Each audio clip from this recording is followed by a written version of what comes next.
श्री भगवान बोले, मैंने इस अविनाशी योग को सूर्य से कहा था। सूर्य ने अपने पुत्र वैवस्वत मनु से कहा और मनु ने अपने पुत्र राजा इक्ष्वाकु से कहा।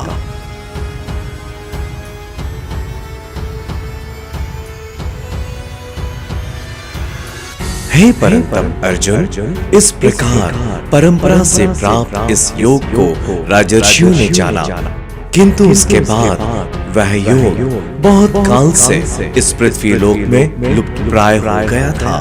तू मेरा भक्त और प्रिय सखा है, इसीलिए वही यह पुरातन योग आज मैंने तुझको कहा है, क्योंकि यह बड़ा ही उत्तम रहस्य है।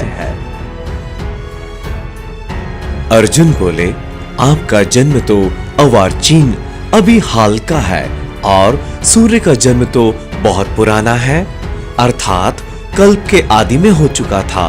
तब मैं इस बात को कैसे समझूं कि आप ही ने कल्प के आदि में सूर्य से यह योग कहा था? श्री भगवान बोले, हे परंतप अर्जुन, मेरे और तेरे बहुत से जन्म हो चुके हैं, उन सबको तू नहीं जानता, किंतु मैं जानता हूँ। मैं अजन्मा और अविनाशी स्वरूप होते हुए भी तथा समस्त प्राणियों का ईश्वर होते हुए भी अपनी प्रकृति को अधीन करके अपनी योग माया से प्रकट होता हूँ। हे भारत, जब जब धर्म की हानि और अधर्म की वृद्धि होती है, तब तब ही मैं अपने रूप को रचता हूँ, अर्थात साकार रूप से लोगों के सम्मुख प्रकट होता हूँ। साधु पुरुषों का उद्धार करने के लिए, पाप कर्म करने वालों का विनाश करने के लिए और धर्म की अच्छी तरह से स्थापना करने के लिए मैं युग युग में प्रकट हुआ करता हूँ। हे अर्जुन, मेरे जन्म और कर्म दिव्य अर्थात निर्मल और अलौकिक है। इस प्रकार जो मनुष्य तत्व से जान लेता है, वह शरीर को त्याग कर फिर जन्म को प्राप्त नहीं होता, किंतु मुझे ही प्राप्त होता है। सर्वशक्तिमान सच्चिदानंद घन परमात्मा अज अविनाशी और सर्वभूतों के परम गति तथा परम आश्रय हैं। वे केवल धर्म को स्थापन करने और संसार का उद्धार करने के लिए ही अपनी योग माया से सगुण रूप होकर प्रकट होते हैं। इसलिए परमेश्वर के समान सुहृद, प्रेमी और पतित पावन दूसरा कोई और नहीं है। ऐसा समझकर जो पुरुष परमेश्वर को अनन्य प्रेम से निरंतर चिंतन करता हुआ आसक्ति रहित संसार में बरतता है, वही उनको तत्व से जानता है।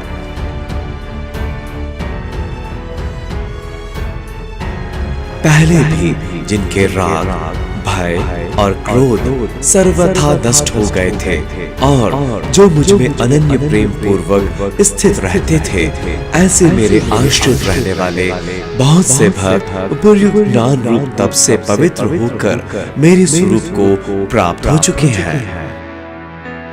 हे अर्जुन, जो भक्त मुझे जिस प्रकार भजते हैं, मैं भी उसको उसी प्रकार भजता हूँ, क्योंकि सभी मनुष्य सब प्रकार से मेरे ही मार्ग का अनुसरण करते हैं।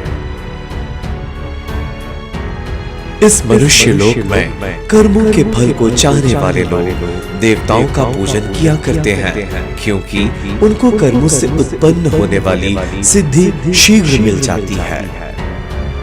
ब्राह्मण, क्षत्रिय, वैश्य और शूद्र, इन चार वर्णों का समूह गुण और कर्मों के विभाग पूर्वक मेरे द्वारा रचा गया है। इस प्रकार उस सृष्टि रचना आदि कर्म का कर्ता होने पर भी मुझ अविनाशी परमेश्वर को तू वास्तव में अकर्ता ही जान।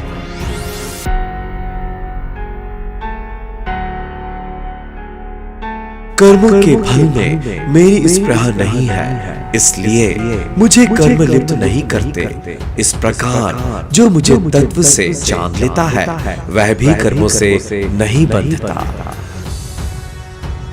पूर्व काल में मुमुक्षुओं ने भी इस प्रकार जानकर ही कर्म किए हैं, इसलिए तू भी पूर्वजों द्वारा सदा से किए जाने वाले कर्मों को ही कर।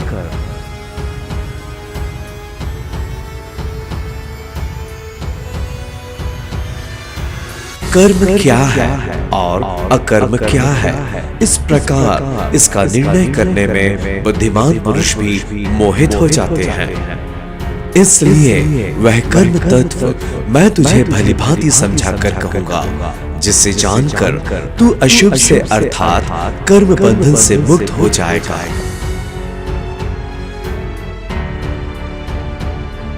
कर्म का स्वरूप भी जानना चाहिए और अकर्म स्वरूप भी जानना चाहिए तथा विकर्म का स्वरूप भी जानना चाहिए, क्योंकि कर्म की गति गहन है।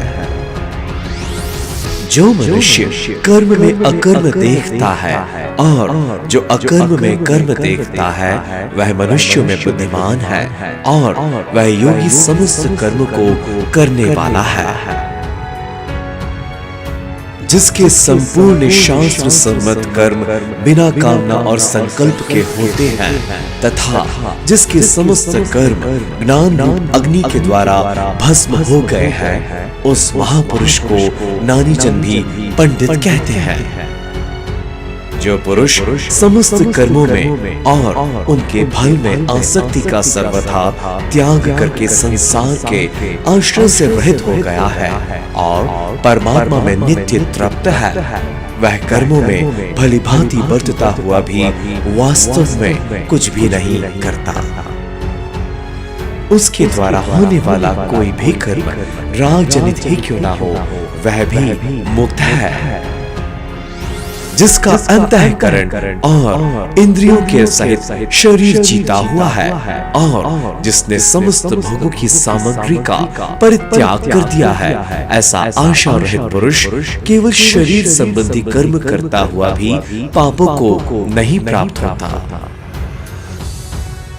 जो बिना इच्छा के अपने आप प्राप्त हुए पदार्थ में सदा संतुष्ट रहता है, जिसमें ईर्ष्या का सर्वथा अभाव हो गया है, जो हर्ष शोक आदि द्वंद्वों से सर्वथा अतीत हो गया है, ऐसा सिद्धि और असिद्धि में सम रहने वाला कर्मयोगी कर्म करता हुआ भी उनसे नहीं बंधता।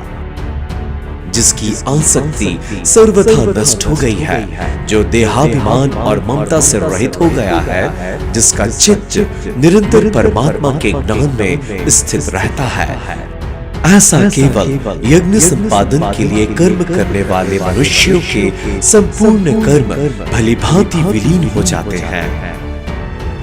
जिस यज्ञ में अर्पण अर्थात स्त्रुवा आदि भी ब्रह्म है और हवन किए जाने योग्य द्रव्य भी ब्रह्म है तथा ब्रह्म रूप कर्ता के द्वारा ब्रह्म रूप अग्नि में आहुति देना रूप भी ब्रह्म ही है, उस ब्रह्म कर्म में स्थित रहने वाले योगी द्वारा प्राप्त किए जाने योग्य फल भी ब्रह्म ही है।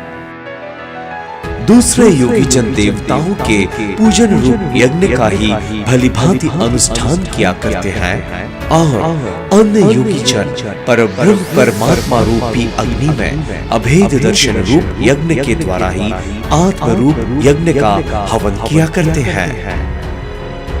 अन्य योगी जन श्रोत्र आदि समस्त इंद्रियों को संयम रूप अग्नियों में हवन किया करते हैं और दूसरे योगी लोग शब्दादि समस्त विषयों को इंद्रिय रूप अग्नियों में हवन किया करते हैं।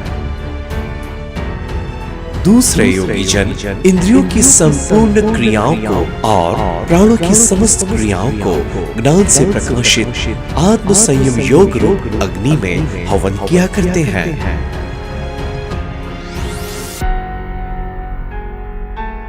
कई पुरुष द्रव्य संबंधी यज्ञ करने वाले हैं, कितने ही तपस्या रूप यज्ञ करने वाले हैं तथा दूसरे कितने ही योग रूप यज्ञ करने वाले हैं, कितने ही अहिंसा आदि तीक्ष्ण व्रतों से युक्त यत्नशील पुरुष स्वाध्याय रूप ज्ञान यज्ञ करने वाले हैं। दूसरे कितने ही योगी जन अपान वायु में प्राण वायु को हवन करते हैं, वैसे ही अन्य योगी जन प्राण वायु में अपान वायु को हवन करते हैं तथा अन्य कितने ही नियमित आहार करने वाले प्राणायाम परायण पुरुष प्राण और अपान की गति को रोककर प्राणों को प्राणों में ही हवन किया करते हैं। ये सभी साधक यज्ञों द्वारा पापों का नाश कर देने वाले और यज्ञों को जानने वाले हैं।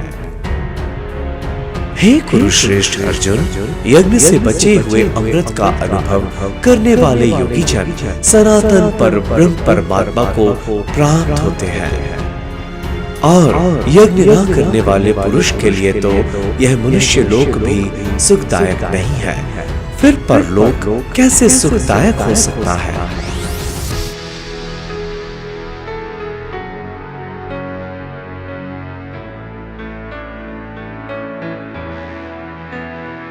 इसी प्रकार और भी बहुत तरह के यज्ञ वेद की वाणी में विस्तार से कहे गए हैं। उन सब को तू मन, इंद्रिय और शरीर की क्रियाओं द्वारा संपन्न होने वाले जान। इस प्रकार तत्व से जानकर उनके अनुष्ठान द्वारा तू कर्म बंधन से सर्वथा मुक्त हो जाएगा। हे परम अर्जुन, द्रव्यमय यज्ञ की अपेक्षा ज्ञान यज्ञ अत्यंत श्रेष्ठ है तथा यावन्न मात्र संपूर्ण कर्म ज्ञान में समाप्त हो जाते हैं।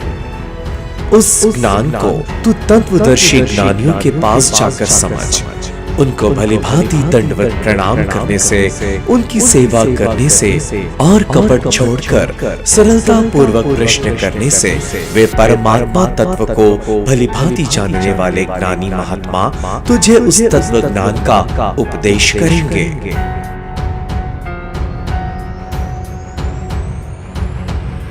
परमात्मा तत्व को जानने वाले की उम्र का तू निर्णय ना कर, कम उम्र वाला भी परम तत्व को जान सकता है। जिसको जानकर फिर तू इस प्रकार मोह को नहीं प्राप्त होगा तथा हे अर्जुन, जिस ज्ञान के द्वारा तू संपूर्ण भूतों को निशेष भाव से पहले अपने में और पीछे मुझ सच्चिदानंद घन परमात्मा में देखेगा। यदि तू अन्य सब पापियों से भी अधिक पाप करने वाला है तो भी तू ज्ञान रूप नौका द्वारा निस्संदेह संपूर्ण पाप समुद्र से भली भांति तर जाएगा।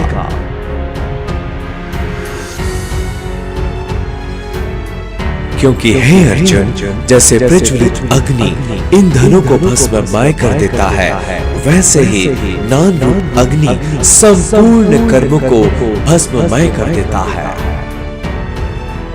इस संसार में ज्ञान के समान पवित्र करने वाला निस्संदेह कुछ भी नहीं है। उस ज्ञान को कितने ही काल से कर्म योग के द्वारा शुद्धांतःकरण हुआ मनुष्य अपने आप ही आत्मा में पा लेता है। जितेंद्रिय, साधन परायण और श्रद्धावान मनुष्य ज्ञान को प्राप्त होता है तथा ज्ञान को प्राप्त होकर वह बिना विलंब किए तत्काल ही भगवत प्राप्ति रूप परम शांति को प्राप्त हो जाता है। विवेकहीन और श्रद्धा रहित संशय युक्त मनुष्य परमार्थ से अवश्य भ्रष्ट हो जाता है। ऐसे संशय युक्त मनुष्य के लिए ना यह लोक है, ना परलोक है और ना सुख ही है। हे धनंजय, जिसने कर्म योग की विधि से समस्त कर्मों का परमात्मा में अर्पण कर दिया है और जिसने विवेक द्वारा समस्त संशयों का नाश कर दिया है, ऐसे वश में किए हुए अंतःकरण वाले पुरुष को कर्म नहीं बांधते, फिर चाहे वह क्रोध करे चाहे प्रेम करे। इसलिए हे भरतवंशी अर्जुन, तू हृदय में स्थित इस अज्ञान जनित अपने संशय का विवेक ज्ञान रूप तलवार द्वारा छेदन करके समत्व रूप कर्म योग में स्थित हो जा और युद्ध के लिए खड़ा हो जा। चतुर्थ अध्याय पूर्ण हुआ।